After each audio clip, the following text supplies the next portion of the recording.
Hello বন্ধুরা, আমার mini কিচেনের আলু ভাজা রেডি। আমি এখন আলুটাকে কেটে নিচ্ছি। কাটার পরে পরিষ্কার স্বচ্ছ পানিতে আলুগুলো ধুয়ে নিচ্ছি। ধুয়ে নেওয়ার পরে এখন আমি দিয়ে দিচ্ছি লবণ। এখন দিয়ে দিব মশলা। মশলার ছোট্ট কিউট একটা চালুন দেখতে পাচ্ছেন। কিউট কিউট মশলার ডিব্বায় মশলা রেখেছি। দিয়ে দিচ্ছি ধনিয়া গুঁড়া।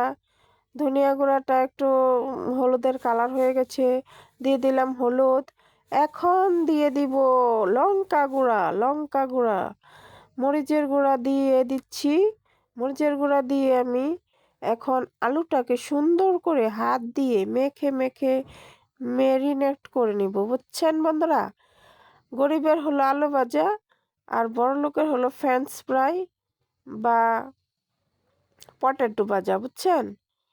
এই আলু ভাজাটা কিন্তু আমার বাচ্চারা পছন্দ করে। কিউট একটা কড়াই বসিয়ে দিয়ে দিলাম তেল।